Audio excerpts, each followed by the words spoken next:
Good morning, Internet men and family. I just wanted to share a little bit about killing the fight to be right. And what I mean by that is a lot of times we'll be stuck on an idea or a thought or a principle, even if it's truth, and we'll harp on that truth or that principle or just our way, our own idea of what it should look like. We'll harp on it to the point of winning because, men, especially by nature, are just, in their lower nature, competitive. It's true that we have a spirit, soul, and body. And a lot of times when we're going through the busyness of our day or our week or the moment, we just plow on through and we operate out of the soul or our outer man, our flesh man, to the point of breaking things.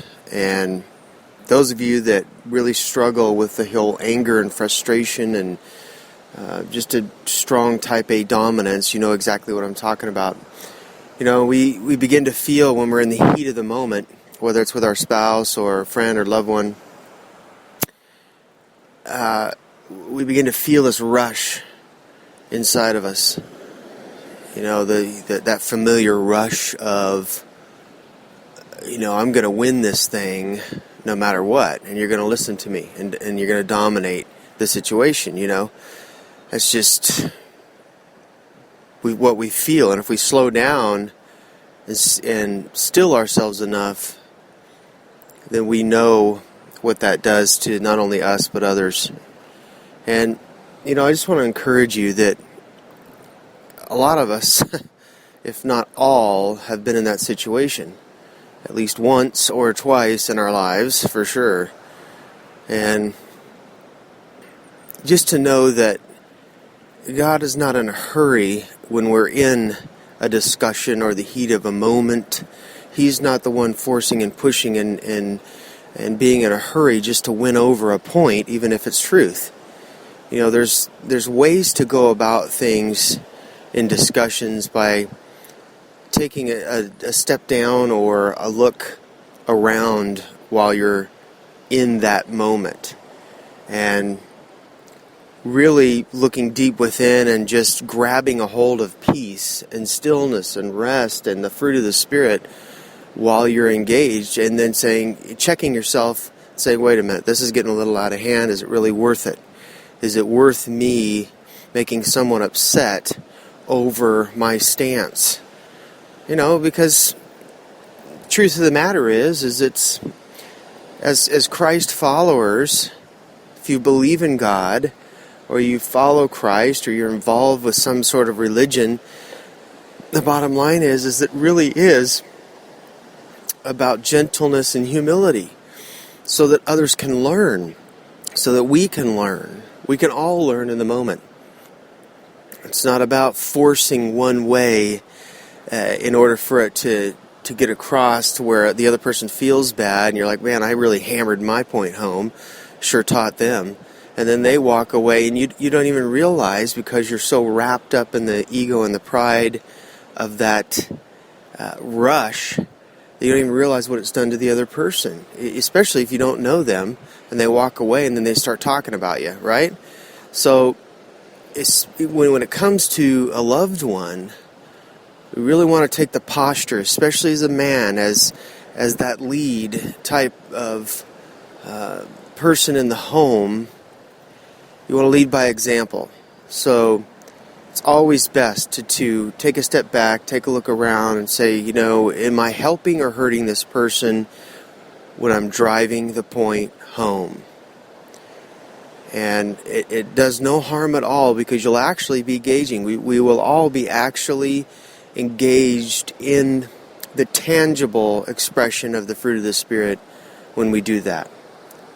We'll be operating in God's will when we take the element of kindness and gentleness and listening skills, and we put them into operation, even if it is a truth.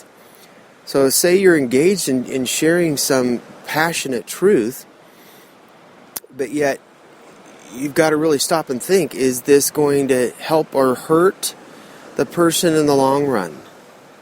And it depends on the situation, of course. If your child is doing something crazy and you need to stop them in the moment, well, still, there's a time when you can sit them down and say, what's going on? I need to hear your heart. Rather than saying, dummy, you're not going to do this anymore.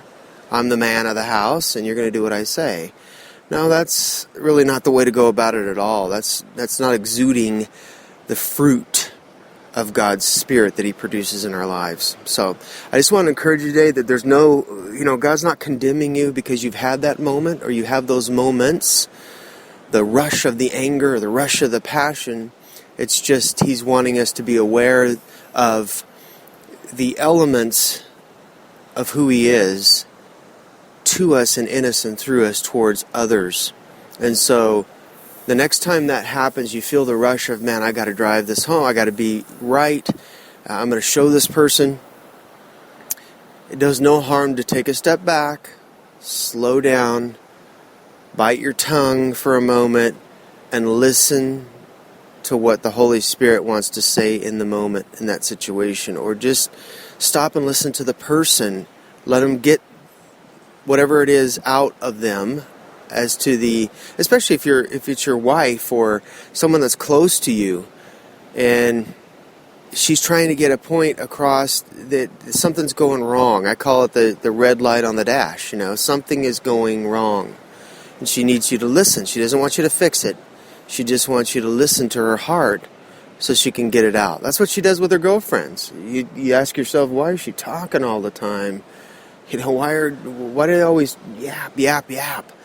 Well, that's just how a woman is made up, so that she can think out loud.